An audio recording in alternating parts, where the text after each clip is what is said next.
안녕하세요. 오늘은 레이 달리오의 금융위기 템플릿을 리뷰해 보도록 하겠습니다. 이 책은 우리나라에서 2020년 2월 달에 이제 출판이 됐는데요. 이제 아시다시피 코로나 사태가 터진 이후에 2020년 3월에서 3월 한 말 정도에 저점을 찍었죠. 금융시장이. 그래서 사실 굉장히 시적절하게 이제 나온 책이었다고 볼 수가 있겠습니다. 왜냐하면 금융 위기를 다루고 있는데 실제로 또 위기가 닥친 상황이었으니까요. 음, 음. 그래서 이제 이런 책을 어떻게 활용할 것인가 했을 때 사실은 어, 이 책을 쓰고 수십 년 동안 금융계에서 활약을 하면서 경험도 많이 쌓았고 또 지식도 많이 쌓은 레이 달리오가 코로나 위기 상황에서 사실 그렇게 잘 대응을 했다고 볼 수는 없거든요. 아, 그러니까 그렇게 유명하고 또 능력 있는 사람이 항상 잘 그것을 판단해서 이제 행동할 수 없다면 우리가 이런 책을 읽어서 그것을 과연 잘 소화할 수 있을 것인가 라는 의문을 던질 수가 있는 거죠. 그래서 가장 베스트는 물론 책의 내용을 완전히 체득해서 스스로 경제 상황을 판단할 수 있을 정도가 되면 가장 좋겠죠. 그게 이제 책의 값을 다 뽑아먹는 거라고 볼 수가 있겠는데요. 사실 근데 이제 일반인들이 쉽지는 않겠죠. 그래서 이제 차선책으로 우리가 이런 책의 내용을 어느 정도 이해를 해두고 그다음에 위기 상황에서 대가들이 그때그때 어떤 말들을 하거든요. 그 말들을 듣고 이번 상황에서는 누구의 말이 좀 더 타당한 것 같다. 혹은 아, 이 상황에서 그들의 말에 따라서 환경을 즉각적으로 이해를 하고 그 다음에 이제 전략으로 넘어가기 위해서 이러한 지식들이 이제 기초가 되어줄 수 있는 것이죠. 그러니까 그 상황이 닥쳤을 때 어떠한 시나리오가 떠오르고 그럼 그 시나리오에 맞는 책을 찾아보고 그리고 이제 대가들의 인터뷰도 보고 그러면서 빨리빨리 이제 우리가 대응 방안을 이제 도출할 수가 있겠죠. 그래서 미리미리 준비해 놓는 그런 의미가 있다 이렇게 말씀드릴 수 있겠습니다. 그래서 이제 레이 달리오가 기본적으로 중요하게 다루는 것은 이제 부채 사이클이거든요. 이제 사이클의 종류는 이제 여러 가지가 있는데요. 하워드 막스가 이제 투자와 마켓 사이클의 법칙에서 다루고 있는 여러 가지 사이클들이 있습니다. 예를 들자면은 뭐 경제 사이클, 이익 사이클, 신용 사이클, 부실 채권 사이클, 부동산 사이클 등등이 있는데요. 이제 하워드 막스도 이 신용 사이클을 중요하게 다루고요. 레이 달리오도 이 신용 사이클, 부채 사이클, 여기에 이제 포커스를 맞춰서 이야기를 많이 하고 있습니다. 그래서 기본적인 관점이 뭐냐면, 신용과 부채의 성장이 뭐 절대선도 절대악도 아니라는 거죠. 그래서 신용과 부채의 성장이 지나치게 더디면 지나치게 클 때와 마찬가지로 이제 부정적인 문제를 일으킨다. 그리고 그것을 이제 적절하게 사용했는지의 여부는 결국에는 그것이 나을 후유증, 부채 상환의 적절성, 그리고 그것이 충분한 수익을 창출했느냐의 여부인 것이죠. 그러니까 그것이 얼마만한 효과를 냈느냐라는 것이지 그것 자체가 나쁘다는 것은 아니라는 것이죠. 예를 들자면 효율성이 떨어지는 인프라를 교체하는 사업이나 아이들에게 양질의 교육 서비스를 제공하는 사업은 분명히 비용 대비 효과가 큰 것이죠. 이럴 때는 이제 부채를 써도 된다 이런 관점인 것이죠. 그래서 이제 부채가 뭐 이제 뭐 늘어나는 것, 줄어드는 것, 그게 이제 과도했을 때가 문제가 되는 것이고 그 자체로는 나쁜 것이 아니죠. 그래서 그것을 조정할 수 있는 정책 기반자의 역할이 중요한 것입니다. 그래서 물론 이제 여신을 느슨하게 관리하는 편이 엄격하게 관리하는 것보다는 정치적으로 수월하죠. 그래서 그것에 대한 고삐가 풀릴 수가 있고 그것이 대형 부채 사이클로 연결될 수가 있다. 그리고 레이 달리오가 대규모 부채 위기를 연구한 결과 부채 그 자체는 큰 위험이 아니었습니다. 오히려 가장 큰 위험은 지식이나 권한의 부족으로 인해 정책 위반자들이 옳은 일을 하지 못하는 데에서 그리고 남을 도와주는 과정에서 일부 사람들에게 피해를 주는 조정 작업의 정치적 결과에서 나오게 됩니다. 일반적으로 정책 위반자가 부채를 상환하는데 그리고 부채 비중과 상환 금액을 낮추는 데 활용할 수 있는 네 가지 정책 수단은 다음과 같습니다. 긴축, 채무 불이행과 채무 재조정, 중앙은행의 화폐 찍어내기와 부채 인수, 그다음에 네 번째, 많이 가진 자에게서 그렇지 못한 자에게로 돈과 신용을 이전. 그런데 이제 경제에 미치는 파급 효과는 정책 수단마다 다릅니다. 화폐 찍어내기처럼 인플레이션을 일으키고 경제 성장을 촉진하는 정책 수단도 있고, 긴축과 채무 불이행처럼 디플레이션을 일으키고 부채 부담을 줄여주는 정책 수단도 있습니다. 아름다운 디레버리징의 핵심은 이런 상반되는 효과를 내는 정책 수단들의 균형을 맞추는 데 있습니다. 그래서 이제 긴축과 채무 불이행이 이제 디플레이션을 일으키지 않습니까? 그래서 레이 달리오의 기본적인 관점은 과거에 이제 1929년 대공황과 2008년 금융위기가 사실은 디플레이션 불황에 가까운데, 그때 긴축과 채무 불이행을 쓴 대공황의 결과는 좋지가 않았고, 그 반대로 돈을 찍어내고 부채를 인수하는데 집중했었던 2008년 금융위기는 긍정적으로 보고 있는 것이죠.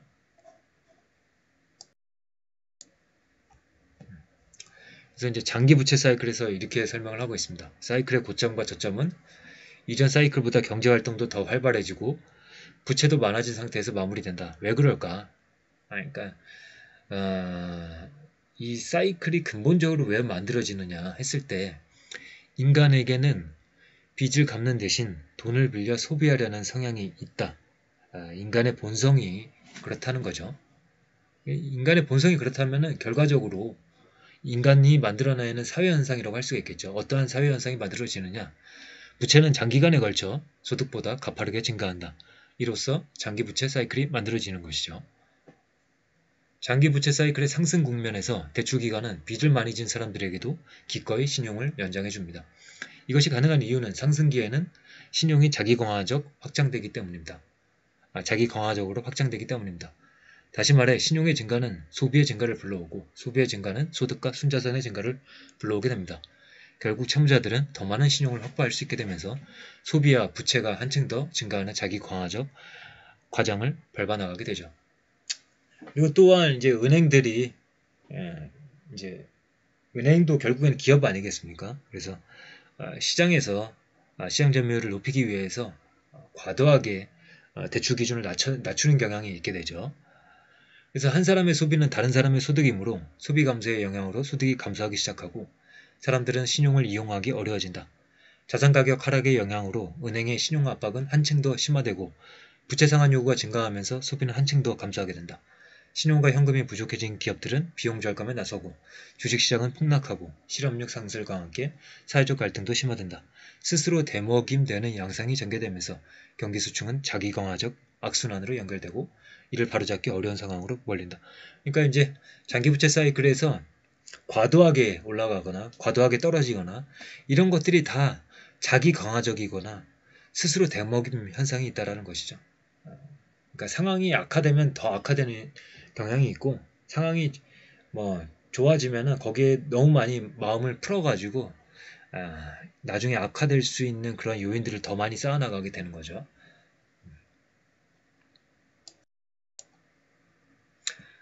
그래서 이제 이 책에서는 이제 디플레이션 불황과 인플레이션 불황을 이제 나누어서 보고 있거든요. 그래서 1권에서는 그 후반부에 디플레이션 불황과 인플레이션 불황을 설명을 하고 있고요.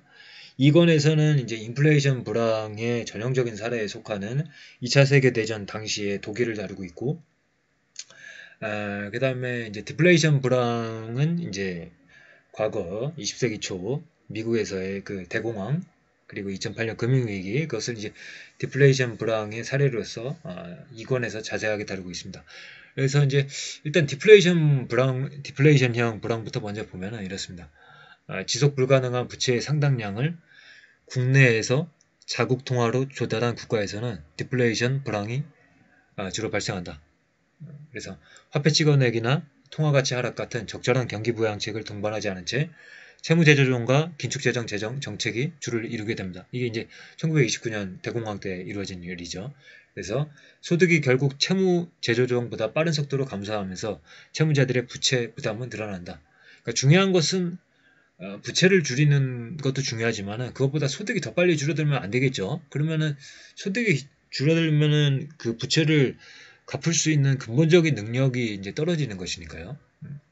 어쨌든 또 하나의 특징이라면은 이제 이 통화나 국제 수주와 관련된 문제는 발생하지가 않죠. 그러니까 미국의 경우를 계속 보시면 됩니다. 그래서 잘 관리된 사례인 2007년, 2008년 미국 연방준비제도는 1930년대의 실수를 교훈 삼아 신속하게 금리 인하를 단행했다. 그리고 더 이상 금리를 인하할 수 없게 되자 다른 대체 수단으로 경기 부양에 나선다. 정책 입안자가 올바르게 정책을 조합하는 시간이 짧아질수록 불황은 짧아진다. 대표적인 예가 2008년 미국의 부채 위기인데 적절한 부채 위기 대응 정책으로 불황은 그리 오래 지속되지 않았다. 반면 올바르게 정책을 조합하는 시간이 길어질수록 불황은 길어진다. 1930년대 미국의 대공황과 1980년대 말 버블 이어진 불황기인 일본의 잃어버린 10년처럼 말이다. 그래서 이제 이 책이 나오고 나서 이제 작년에 이제 2020년에 그 코로나 위기가 이제 찾아오지 않았습니까?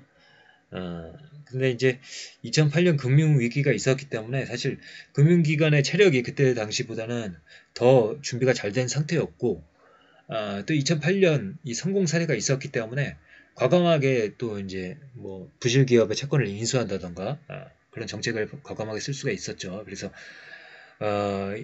2020년 3월 말 이후에 4월 초 정도죠. 그 저점을 찍고 이제 증시가 반등을 하게 됐죠.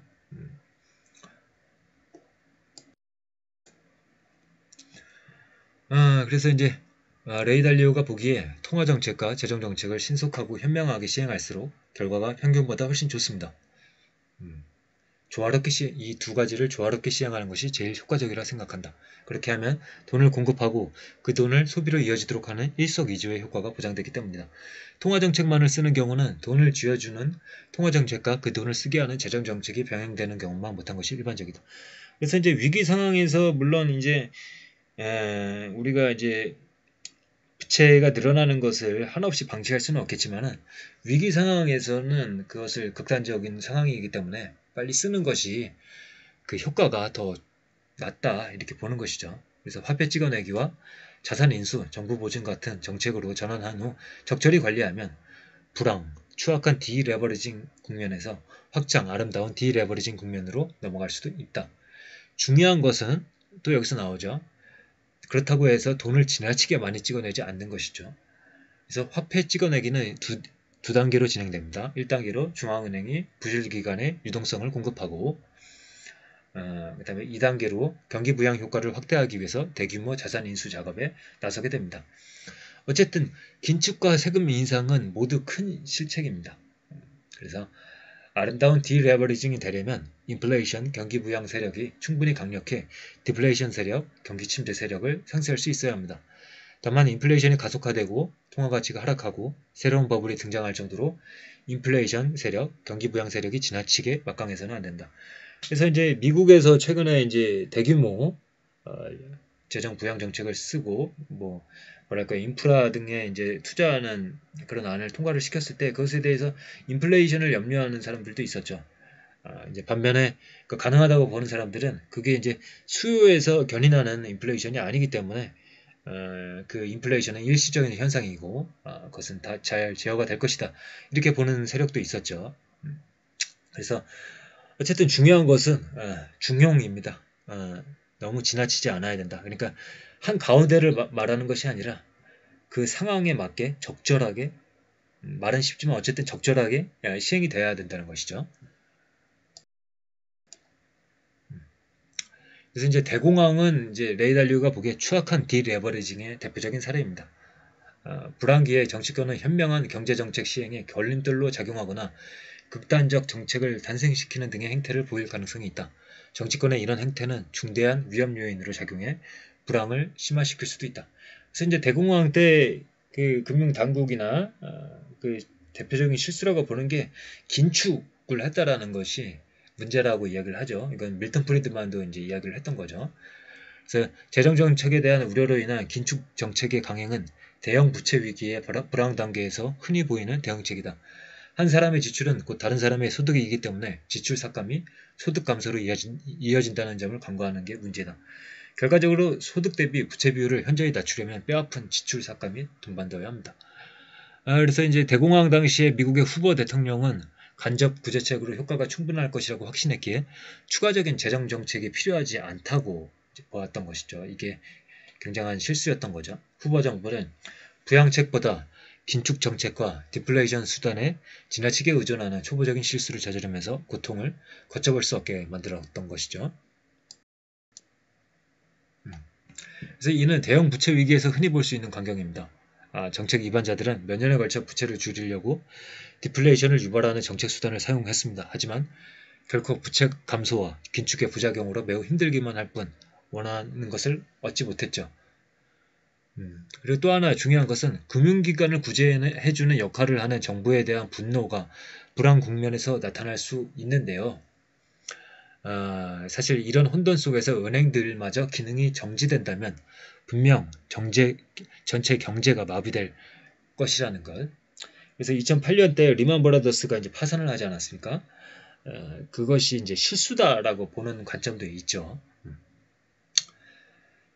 그리고 어쨌든 정치인과 정책 위반자들은 종종 편리하다는 이유로 경제와 시장의 기본 원리에 반하는 진실성 없는 약속을 하기 일쑤이다. 그러한 약속은 절대 믿을 게 못 됩니다. 그래서 우리가 중요하게 봐야 되는 것은 어떠한 재정정책이나 통화정책을 써서 그것이 얼마만한 효과를 가져올 수 있는가를 보아야 되는데 그 효과 말고 표계산을 하는 것, 그러니까 이제 효과와 상관없는 표계산 있잖아요. 그러니까 효과가 충분히 있는데 그거 겸사겸사 표계산을 할 수도 있겠죠, 정치인들이.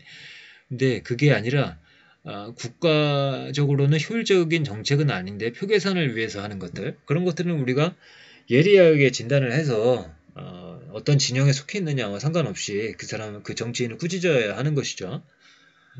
정책 위반자들이 부채를 줄이기 위해 디플레이션 유발 효과가 있는 정책 수단에 의존하다 보니 미국은 심각한 불안과 추악한 디레버리징에 빠지게 되었다. 그래서 계속 반복되는 이야기죠. 부채를 줄이려고 디플레이션 유발 효과가 있는 정책 수단을 특히 디플레이션형 불황에서 그런 상황에서 쓰면 안 된다는 거죠. 그래서 이제 저는 이제 레이 달리오 책에서 그 디플레이션형 불황에 이제 눈이 많이 가더라고요. 그게 이제 미국 시장을 중심으로 해서 이제 최근의 위기들을 이제 볼 때 좀 더 유효한 내용이라고 생각이 돼서 이제 그렇게 살펴봤고요.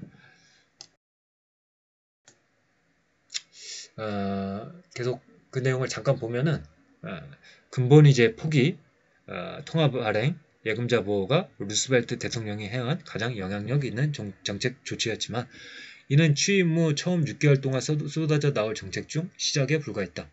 매주 파격적일 정도로 대담한 정부 지출 계획이 발표되자 투자자들과 대중들 사이에서 신뢰가 구축되었으며 경제에 튼튼한 발판을 제공하는 역할을 했습니다. 정책 위반자들은 은행을 단단하게 만들기 위해 노력하는 한편 금융산업의 규제와 감독을 대폭 강화하는 데도 관심을 기울였다. 최근의 위기 경험을 바탕으로 최악의 상황을 덜어낼 수 있도록 법제를 바꾸는 것은 대형 부채 위기가 끝날까 무렵에 등장하는 전형적인 과정이다. 그래서 2008년 금융위기 이후에 이제 좀 더 은행들을 튼튼하게 만드는 과정이 있었죠. 그런 과정이 있었고, 그리고 여기서는 이제 지금 이제 루스벨트 정부에 대한 긍정적인 평가가 이제 나오고 있는데요. 물론 이제 루스벨트 대통령에 대해서는 이제 부정적으로 보는 사람도 있습니다. 앨런 그리스펌 같은 경우에는 뭐 그게 이제 뭐랄까요, 잘못 평가되고 있다. 불황이 더 길어지게 만들었다. 뭐 그런 식의 관점을 표시하기도 하죠. 그래서 어쨌든 이제 레이 달리오가 보기에 이 모든 부양책의 결과로 디플레이션은 끔찍하지 않으면서 용인 가능한 인플레이션으로 바뀌었다. 전형적인 장기 부채 사이클에서 설명한 바와 같이 균형은 아름다운 디레버리징을 달성하기 위한 세력 간 균형이 핵심이다. 강력한 경기 부양책을 통해 인플레이션 세력으로 디플레이션 세력을 상쇄하고 명목 금리보다 높은 수준으로 끌어올릴 때 아름다운 디레버리징이 달성 가능하다.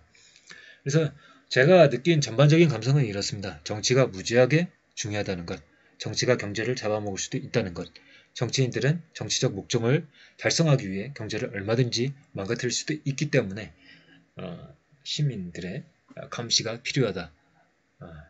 그러니까 예리한 칼날을 들이대야 되는 것이죠.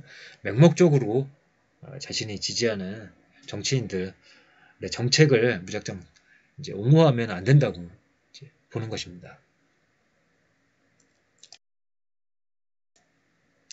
그리고 이제 인플레이션형 불황은 뭐 제가 따로 이제 다루지 않으려고 했는데요. 뭐 간단하게만 말씀드리고 이 책에서 2권에는 이제 독일 사례가 나오니까요. 독일 사례를 보시면 좋을 것 같고요. 그것을 또 이제 앞으로 위기가 다가올지는 모르겠지만 중국이 혹시 인플레이션형 불황이 올 수도 있을까? 혹은 이런 것들을 적용을 해보면서요. 혹은 다른 국가들에도 발생을 할 수가 있으니까 이런 사례들 일단은 봐두시면 좋을 것 같습니다.